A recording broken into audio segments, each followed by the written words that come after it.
आपकी clarity of thought जबरदस्त है रवीश, इसकी तारीफ करनी पड़ेगी। I am very very impress. पहली बार मैंने आपको ऐसे फेस टू फेस सुना है और बहुत अच्छा बोलते हैं, इसमें तो खैर कोई शक है ही नहीं। कंटेंट जो है उस पर बाद में, लेकिन जैसा संदीप ने कहा आप बहुत ज्यादा नेगेटिव नहीं है। जैसे कल राजदीप आए थे, राजदीप ने कहा कि अगर मीडिया बटा है उसमें मानक मैं दुकानदार नहीं हूं। हाँ। आप जिनका नाम लेकर आए हैं वो मैं बैलेंसवादी नहीं हूं। इस वक्त भारत का मीडिया भारत के अर्जित लोकतंत्र की हत्या कर रहा है, ये बात तथ्य है, ये सकारात्मक नकारात्मक की बात नहीं है। मैं राजदीप को सिर्फ इसीलिए कोट कर रहा हूं। वो आप राजदीप को कोट कर दें, मेरे एडिटर रहे हैं, आप किसी को भी कोट कर दें, लेकिन जो मैं अपनी बात कहता हूं वो मैं बात कहता हूं, और ये पॉजिटिव बात है। हाँ। मैं मर्डर को आप मर्डर नहीं कहेंगे तो क्या कहेंगे? नहीं वो ठीक है, मैं सवाल पे आ रहा हूं। सवाल मेरा ये था, जैसे राजदीप को और बहुत सारे लोगों को भी ऐसा लगता है कि मीडिया के बंटने के लिए दोनों पक्ष जिम्मेदार हैं। कोई बिल्कुल गलत बात है, इसमें कोई संतुलन नहीं है। 90% मीडिया अगर एक तरफ हो जाए तो ये दुकान नहीं चलानी चाहिए कि दोनों तरफ के लोग बट गए हैं। फिर जो मैंने कार्यक्रम किया है, फिर उसमें से आप कमियां निकाल के बताइए, फिर उस पर बात कीजिए। ये चला दीजिए कार्यक्रम और फिर उस पर बात कीजिए कि ये आपने चलाया। अच्छा, ये मत कीजिए कि आपने वो नहीं किया। तो मैं भारत का तो अखबार नहीं हूं भाई कि 300 खबरें लेकर रोज छप जाया करूंगा। मैं तो कोई एक ही करूंगा ना। तो जो एक किया, क्या उसमें संतुलन था नहीं था, उस पर बात कीजिए, फिर ठीक है। ठीक है, ओके। तो आपकी बातों से ऐसा लगता है कि आप कहते हैं कि सिर्फ मुझे देखिए, एक मैं ही हूं ठीक कर रहा हूं। ये शब्द आपने कहीं भी कभी भी इस शब्द का इस्तेमाल मैंने नहीं कहा है, ना मैंने अपने बारे में। आपने कहा ना टीवी देखना बंद कर दो, मैंने कभी नहीं कहा बंद कर दो, लेकिन मुझे देखो। अच्छा, मैंने कभी नहीं कहा।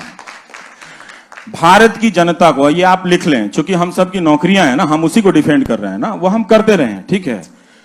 भारत की जनता को अब इस देश को बेहतर करना होगा तो सबसे पहले उसे इस देश की मीडिया से लड़ना पड़ेगा। लड़ने का मतलब पत्थर चलाने की बात नहीं कह रहा हूं। जनता का बहुत से होता है, अगर वो होगा तो कंटेंट में बदलाव होगा। अभी देश बहुत गरीबी से, बहुत समस्याओं से गुजर रहा है, उस पर बात करने की जरूरत है, उस पर बहुत बात करने की जरूरत है। और जब हम बात करेंगे तो मौजूदा सत्ता से ही हम बहुत अच्छा काम करा सकते हैं, बहुत अच्छा काम करा सकते हैं, ठीक है ना। और लोगों की जिंदगी में राहत मिलेगी। जब मैं नौकरी सीरीज कर रहा था, आप कभी जिंदगी में नहीं कर पाएंगे, दुनिया का कोई प्राइम टाइम का एंकर 8 महीना जो नौकरी सीरीज नहीं कर पाएगा कहीं भी। आप इतिहास हो कहीं टेलीविजन के इतिहास में, आप टेलीविजन का इतिहास 100 साल से ज्यादा, मुझे बता दीजिए, बताइए आपने कभी किसी प्राइम टाइम को, सुकेश आप बता सकते हैं कि कभी देखा है नौकरी सीरीज करते हुए? 1 लाख से ज्यादा लोगों को लेटर मिला। वो कौन लोग थे? सारे मोदी के सपोर्टर थे।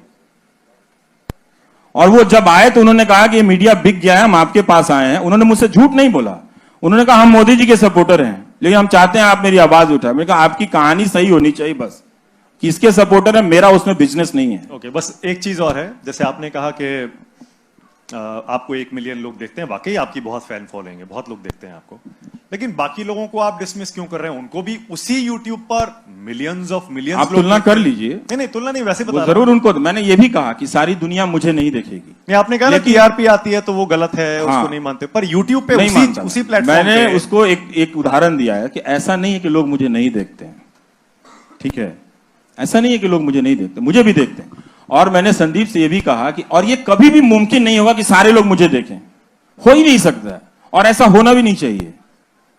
हर दर्शक को कम से कम 3-4 मल्टीपल सोर्सेज जाकर देखने चाहिए।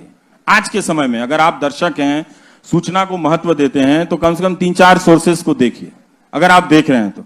और आप क्या देख रहे हैं इसका फैसला गंभीरता से करना पड़ेगा आपको। आप इस तरह से मजाक नहीं कर सकते। टीवी देखना कोई फुटबॉल देखना नहीं है। फुटबॉल कहीं ज्यादा जिम्मेदारी से देखते हैं। आप उस टीम को देखते हैं जो वाकई खेल रही होती है।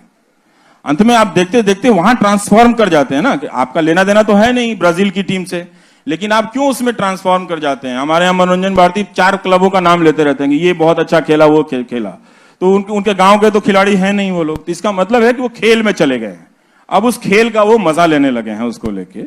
तो हमें वो चीज देखना चाहिए उसमें। जी, एक और सवाल लेते हैं। सर, आप मेरा सवाल आपसे ये है कि आपने अभी क्या कहा कि आईटी सेल वालों को बुलाते हैं, बिजनेस करते हैं, तो सर जैसे आईटी सेल वाले अगर गलत अफवाह फैला रहे हैं तो कहीं ना कहीं कन्हैया कुमार भी, जो जिस पर देशद्रोह का आरोप लगा है, उसको बुलाकर भी टीवी वाले गलत करते हैं। दूसरा सवाल यह है कि आप जब आते हैं गोदी मीडिया की बात करते हैं, तो जैसे मानक सर ने कहा कि दोनों तरफ मीडिया बटा हुआ है, तो सर जिस तरह एक तरफ गोदी मीडिया दोनों तरफ नहीं बटा हुआ, मीडिया अब एक ही तरफ है। हाँ।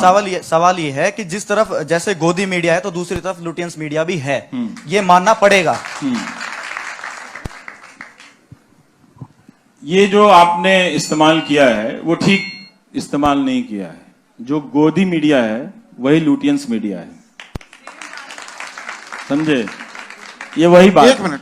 और ये जो लटियन जर्नलिज्म का इस्तेमाल कर रहे हैं ना आप, ये आप जरा सा सर्च कीजिएगा, ये भी मेरा ही इस्तेमाल किया हुआ शब्द है, ठीक है? और मेरे दोस्तों से पूछ लीजिए कि पार्लियामेंट में खड़ा होकर मैं बोलता था कि ये लाल पत्थर पत्रकारिता है, यहां से निकल के वहां से लेके बाइट ले लो, इजी जर्नलिज्म है, लेजी जर्नलिज्म है। तो इसलिए आपने कन्हैया कुमार का उदाहरण दिया, 2 साल हो गए हैं, उस वीडियो का भी कुछ पता नहीं है, ठीक है? अब मुकदमा आ रहा है तो आप आरोप पे कह रहे हैं कि उसको कर देने के लिए, ठीक है? तो वो बुलाया गया था, आप टीवी वालों से पूछिए क्यों बुलाया गया था। इसलिए बुलाया गया था उसका पक्ष जानने के लिए, ठीक है? उसका पक्ष जानने के लिए। अगर कोई नारा लगा देने से, इस देश में सुप्रीम कोर्ट का कानून भी तो है, देश का कानून भी है, वो देशद्रोही नहीं हो जाता। वो नहीं होता तब भी लोग उसको देशद्रोही कह रहे हैं। नहीं, यहाँ पर भी रवीश एक और दिक्कत हो गई है। ये राजद्रोह और देशद्रोह में फर्क ही मिट गया है। आप सरकार के खिलाफ आवाज उठाएं, राजद्रोह कर रहे हैं, आप देशद्रोह नहीं कर रहे हैं, पर ये अंतर मिट चुका है आज की तारीख। मतलब अब तो आज का अगर माहौल होता तो लोग इमरजेंसी के समय सुप्रीम कोर्ट जिस तरह से झुक गया था उसकी आलोचना ही नहीं कर पाते, आज का अगर माहौल होता तो। लेकिन तब आलोचना हुई थी।